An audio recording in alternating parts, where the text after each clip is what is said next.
vezes em outros lugares. Isso já tem algum grau de conhecimento.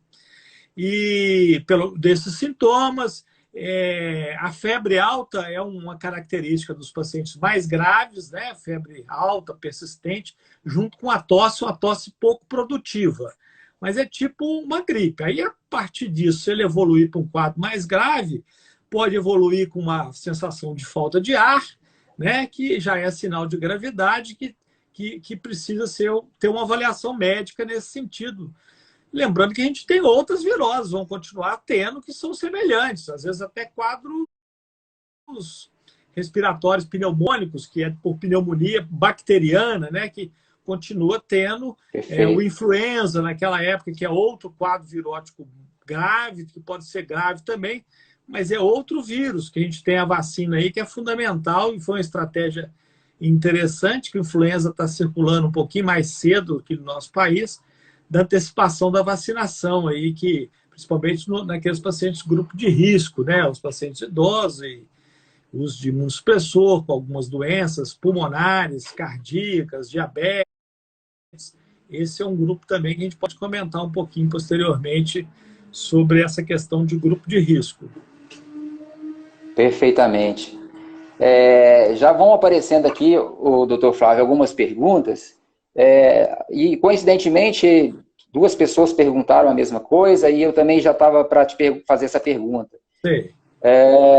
Eu queria, assim, que você colocasse para nós a importância desse isolamento social. Porque nesse período que a gente está agora, como você frisou lá no início, alguns concordam, outros não. Qual que é a sua posição diante do quadro que a gente se encontra hoje, né? Gostaria que você falasse com muita clareza para nos conscientizar desse isolamento social. Assim, isolamento social, isolamento das pessoas, não tem dúvida do ponto de vista médico. A gente entende o impacto econômico que vai dar isso, ou seja, isso nunca ocorreu, nem no Brasil, nem no mundo. Ou seja, a gente passou por uma crise recente, agora, quando a gente estava começando a melhorar, vê isso. Então, a gente entende perfeitamente, mas do ponto de vista médico, é uma doença, é um vírus que é altamente infectante, ou seja, ele é virulento, né? A palavra virulência vem do vírus, ou seja, ele pode provocar uma doença severa e ele se contamina de uma forma muito fácil, muito diferente da influenza, por exemplo, que a gente teve um exemplo recente que não teve esse impacto todo. Ele vai por gotícula, por contato. Né? O influenza é inalatório, você inala, está no ar, mas ele não sobrevive o tempo que ele sobrevive, ou seja, você faz o contato em ambientes contaminados e a gente toca a face em uma hora em torno de 20 vezes por hora, o normal, e isso vai contaminando. Interessante, isso aí, 20 vezes por hora, isso é interessante. Essa é uma ideia. Se você...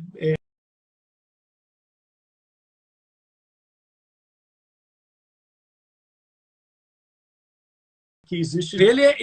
O vírus ele sobrevive, razoável, é variável, mas acredito que pode vir, inclusive, dias, ele sobreviver dias, 6, 9, dependendo da superfície, metal, tipo corrimão e tal. Então, é muito fácil as pessoas se contaminarem. E alguns pacientes, não se sabe muito bem por quê, independente da idade, independente do fator, se ele tem mais fator de risco, imunidade mais baixa, ele provoca doença grave. Doença grave que pode levar ao óbito. Né? Então, essa dificuldade que a gente tem, esse impacto todo que teve, certamente a nossa geração, ou a geração de todo mundo que está aqui, porque a gente via falar da gripe espanhola, mas é uma coisa histórica, né? A gripe espanhola foi em meados muito. Demorou a chegar no Brasil. Hoje em dia chegou num instantinho a gripe, não é isso? Exatamente, exatamente. Dentro dessa ideia aí, doutor Flávio, até o Gustavo havia perguntado, a Júlia também está perguntando aqui, e também era uma pergunta que eu queria fazer para você. Uso de máscaras. Eu vi que no seu Instagram você até tinha colocado um post lá que fala assim: não usem as máscaras, deixe para os profissionais da saúde usarem, que estão na linha de frente, são pessoas que possivelmente estão correndo mais risco de contaminação. Agora, a gente tem visto várias pessoas com máscara, aí a gente, através das informações, né, algumas batem com as outras. Agora, eu queria ouvir a sua opinião em relação ao uso de máscaras hoje para a gente aqui em Belo Horizonte. Então, vamos lá. Existe a máscara, existem critérios técnicos para usar, tá certo? Então, a gente tem a máscara cirúrgica, que é a máscara mais simples, mais disponível, de um custo bem mais barato, bem em conta, que apesar de estar um custo absurdo atualmente, sem comentar aí que existiu uma exploração, a gente... Tudo bem, mas a gente está numa época de epidemia, todo mundo deve colaborar com isso. Então, se recomendava apenas os profissionais de saúde que estariam lidando com os pacientes e pacientes possivelmente infectados que usassem máscaras cirúrgicas. E os pacientes e os profissionais de saúde que estavam lidando sabidamente com pacientes internados ou sabidamente já confirmados com diagnóstico, usam uma outra máscara, a famosa N95, significa menção, que pacientes que você tem que manipular a nível hospitalar. Só que não vai ter máscara para todo mundo. Assim, a ideia, a gente não sabe aí o impacto no Brasil, mas a gente tem que imaginar que a doença, nós temos que imaginar que ela possa se reproduzir igual os outros países estão reproduzindo. Então, por mais que tenha máscara, a gente tem que deixar a máscara para quem tem um risco de estar mais presente com a doença. Se a gente que é suspeito, ele deve usar máscara para não contaminar outras pessoas, para a gotícula não cair lá no corrimão, a pessoa pegar nesse corrimão, levar a boca, aspirar e acabar tendo a doença. Recentemente, isso é mais recente, e me parece baseado também em outros países, Japão, Coreia do Sul, né? Que a máscara, independente se ela é cirúrgica, ou seja, de uso profissional ou não, protege de alguma forma. Protege do ponto de vista não a pessoa que está usando, protege a disseminação da doença, acaba trazendo benefício para todo mundo. Ou seja, se eu usar alguma máscara, ela pode proteger a disseminação. Então, do ponto de vista epidemiológico, ela está sendo defendida agora recentemente. Eu acho que é válido, a gente tem que basear em outros países que é disseminado, inclusive essa cultura, né? Quando a gente viaja aí, vocês veem o japonês, o chinês também, eles usam muito máscara, assim, independente dessa epidemia. Exatamente. Né? Na verdade, é questão cultural. No Japão é cultural, né? Está gripado, o indivíduo já sai de máscara. É diferente do Brasil. Você pode ver que faz diferença. Esse tipo de virose, ela faz alguma diferença. Então, se defende isso com fácil. E também, a pessoa usando essa máscara, ela vai não ter a tentação de usar a máscara que deveria ser reservado para os profissionais de saúde, digamos assim.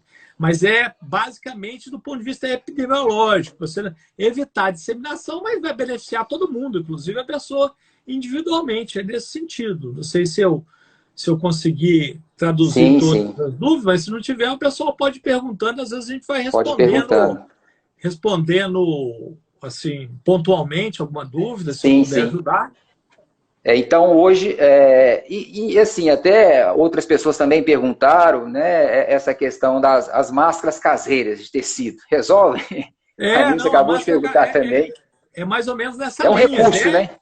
Pode usar a máscara caseira, só que até o Ministério da Saúde tem lá no seu site a forma que deve ser feita, que deve ser lavada com água sanitária de tanto tempo, porque não adianta nada usar sem a higiene correta e sem, principalmente, esterilizar. Né? A água sanitária é das possibilidades de você usar, lavar, porque colocar álcool pode deteriorar o tecido e tal. Então, a água sanitária ela mata o vírus. Né? Em pouco tempo, ela mata o vírus.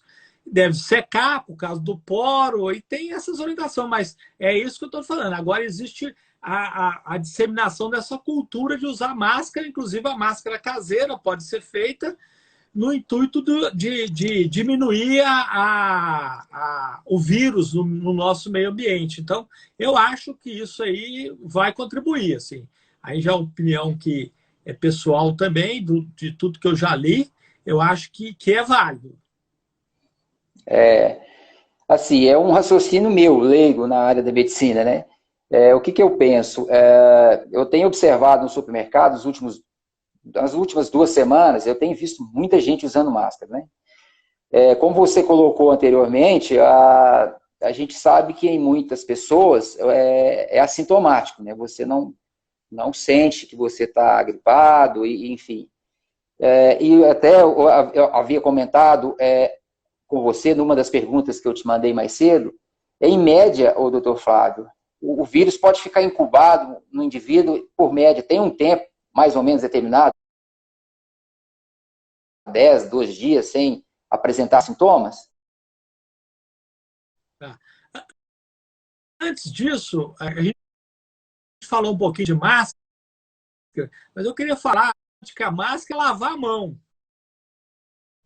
Evitar o contágio da pessoa, porque ela vai tocar na boca ou no nariz involuntário. Então, lavar as mãos, eu acho que uma das poucas coisas que vai trazer aí de coisa positiva, isso aí eu acho que a gente tem que pegar o que pode trazer de positiva, é a gente ter mais a noção da higiene das mãos, que a gente esquece muitas vezes isso. Então, e lembrando que quem como opção ainda usar o álcool gel, mas lembrando que lavar a mão da forma adequada, com a técnica adequada, ela é muito melhor do que o álcool gel, que seria uma segunda opção, mas que pode ser usada, efetiva também. Qual pergunta? Eu já até me perdi. Qual que você falou aí? Não, essa sua observação foi muito importante você frisar, porque, na verdade, o meu raciocínio é o seguinte, por exemplo, se eu tenho vírus e está incubado em mim, eu vou no supermercado sim, e não uso máscara, né? Então, assim, algumas pessoas comentaram comigo, Adriano, pergunta para ele, porque, por exemplo, eu tenho visto o pessoal usar as máscaras, mas a gente sabe que o vírus fica incubado, pode manifestar ou não. E nesse processo, se eu estiver usando a máscara, se eu estiver no supermercado e se eu estiver com o vírus e estiver incubado. Então, talvez, no meu raciocínio, né, seria importante usar máscara, né? E aí, a sua posição? Exatamente. Você pode... Então é o seguinte, o tempo de incubação é o tempo onde você vai pegar o vírus, ou seja, inalar o vírus e manifestar a doença. Você pode ser leve, moderado ou grave ou nem manifestar. Quando você manifesta, a gente chama de tempo de incubação em torno de 5 dias da Covid-19. 5 dias. Então, você aspirou, você teve contato com a pessoa, hoje nós estamos na segunda-feira, quarta-feira, aí hoje eu começo a tossir um pouquinho de coriza, tosse, normalmente é isso. Você pode começar a transmitir desde logo no primeiro, segundo dia, mas normalmente o tempo de transmissão é nesse período, que começa a ter os sintomas. Ou seja, a partir do 5º dia, essa transmissão ela é maior. Mas vamos supor que você tenha aspirado o vírus lá na quarta-feira. Você está usando a máscara, você está evitando. É claro que quando você estiver sintomático, ela vai ser mais efetiva do ponto de vista de estar disseminando mais o vírus ou não. Então, quanto mais grave o paciente, quanto mais sintomático, principalmente se dá pelo mecanismo de tosse e espirro, né? Vocês, às vezes vê no WhatsApp, aí tem filminho de uma televisão japonesa que fez no espirro um negócio muito legal, uma foto lá mostrando o tanto de partícula que fica no ar, né? Então, o espirrar e tossir é o que mais dissemina para o ambiente. E quando você tosse e espirra, por isso que é recomendado você ficar em torno de 1,80 m da outra pessoa. Porque é uma linha, não é uma linha vertical, ele vai caindo. Então, é mais ou menos essa distância para atingir a face de outra pessoa. Então, essa distância de 2 metros é o recomendado, é tudo baseado em alguma vida, porque ele vai cair no chão, ele não é de aspersão, ou seja, ele não fica no ar, ele cai, ele vai cair no corrimão, no chão, na mesa, e etc. tal, que vai vir o toque. Então, esse é o mecanismo, e isso é a base para você ficar 2 metros de uma pessoa e usar a máscara. Então, são alternativas que você tem, junto com lavar a mão, que eu acho que é a principal que a gente que deve ter no dia a dia. Lembrou? Tem oportunidade, lava a mão. Perfeitamente. Eu acho também que as pessoas que se encontram no grupo de risco, com doenças pré-existentes, e pessoas idosas, né, acima de 60 anos, eu acho que esse público talvez deveria usar a máscara em qualquer situação fora de casa, né, doutor Flávio? O que você acha disso? O que você É aconselha? aquilo que eu te falei, assim, do ponto de vista epidemiológico, todo mundo usar máscara é melhor. Essas pessoas, fator de risco, e acima de que são 60 anos, ou cardiopatas, pneumopatas, ciência renal, diabetes, são os principais, e vários. Alguns usam drogas imunossupressoras, que são grupos menores, mais específicos. Esses têm que procurar mais isolamento mesmo, isolamento social, ou seja, ficar dentro de casa, sair o mínimo possível. Porque, do ponto de vista de máscara, ele é mais para, em termos epidemiológicos, para não contaminar aquela população, para não chegar nesses pacientes com fator de risco. Então, a Exatamente. ideia é exatamente o isolamento, o distanciamento físico. Esse grupo de risco, o mais importante é o distanciamento físico, né? Ou seja, vai lá com... Final de semana eu fui lá na minha mãe, dei tchau da janelinha lá do prédio lá, ela falou, entra aqui, entra aqui. Não, mãe, não entende muito bem, que ela já tem alguma dificuldade, então eu não posso e tal. Certamente muitos estão passando isso com os pais, com os avós e tal, Exatamente. mas para esse grupo de risco, o distanciamento físico ele é mais importante do que esse grupo usar máscara, nesse entendimento. Não é isso aí? Perfeitamente. É isso aí? Perfeitamente. Assim, a sua fala tem sido bastante esclarecedora. O pessoal está até elogiando aqui a maneira como você está expondo as ideias, as condutas, sabe, doutor Flávio? Muito bom. Uma linguagem bem simples e de fácil entendimento para todos. Essas suas colocações estão sendo muito importantes, assim, muito bom mesmo. Outra coisa que eu ia comentar com você, doutor Flávio, é o seguinte, a gente sabe, né, que o coronavírus apareceu talvez finalzinho de novembro para dezembro na China, né? E teve assim, um certo tempo, 2 meses, 3 meses, até chegar no Brasil. Isso, de certa forma, até nos ajudou do ponto de vista de preparação, de condução, né? Tanto do apoio médico, quanto a preparação da população através de mídia social, de informações, enfim. O fato da gente 3 meses após o início do vírus, isso nos favorece muito, né? A pergunta você acha que o vírus já sofreu uma mutação aqui hoje no Brasil, nesse processo de transição de 3 meses? Essa informação que você falou é muito interessante. A gente aprendeu a lidar tanto, digamos assim, tecnicamente, com tratamento, quanto em termos epidemiológicos, né? Distanciamento social, viu que é a atitude mais importante para evitar a propagação da infecção virótica. Ele começou na China. A China tem algumas dificuldades, você sabe muito bem, do ponto de vista de passar informação, de levar dificuldade. Eu acho que agora, indo para países mais, infelizmente, indo para países tipo Espanha, Itália, agora nos Estados Unidos com força, os trabalhos científicos vão avançar muito mais. A gente vai ter uma informação mais fidedigna, mas eles ensinaram muito como conduzir pacientes graves, pacientes internados e ventilados em CTI, algumas drogas que podem ser promissoras, existem estudos, e agora estão saindo de uma forma mais robusta, digamos assim, mais claras, pelo menos, a gente sabe da certeza disso. Isso vai contribuir muito. Agora, existem 2 grandes dúvidas, ou seja, o vírus ele pode ser uma mutação? Pode.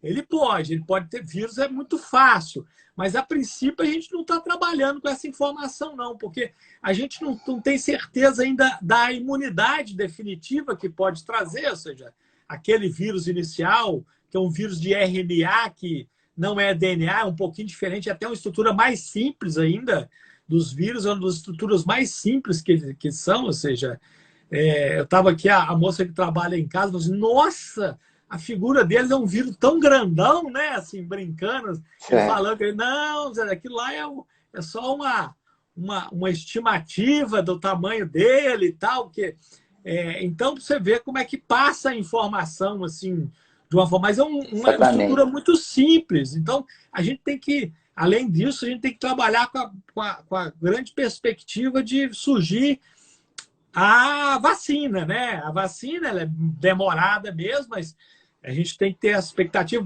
Vai sofrer translação, vão ter outros coronavírus que podem infectar? Pode ser que tenha. É igual a influenza, você vai fazendo vários sorotipos diferentes que vão surgindo. Então, é possível, mas nesse momento não é uma grande preocupação. Esse momento a gente não tem assim, se for esse tipo, vai ter outro, mas eles provocam o mesmo dano. Então a gente tem que procurar alternativas que não espalhem independente do vírus que está lá. Ou seja, mas a princípio essa informação não tem jeito da gente falar nesse momento. Você tá Oi.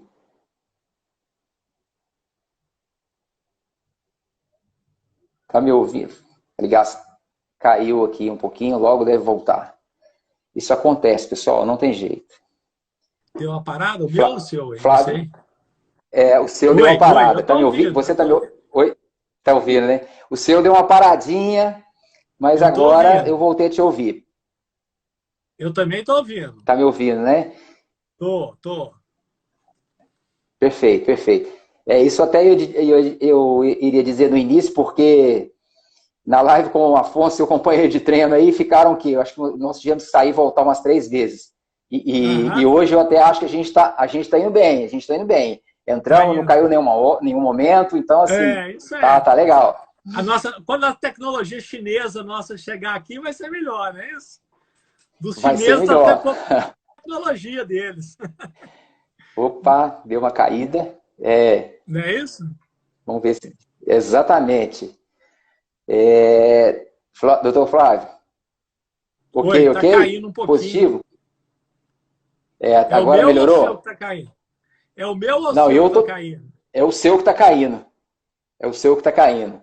Tá, agora tá legal. Acho que agora voltou ao normal. Tá me ouvindo agora? Eu não tava te ouvindo. Agora você tá me ouvindo? Não tô conseguindo ouvir. Não sei se é o meu ou o seu.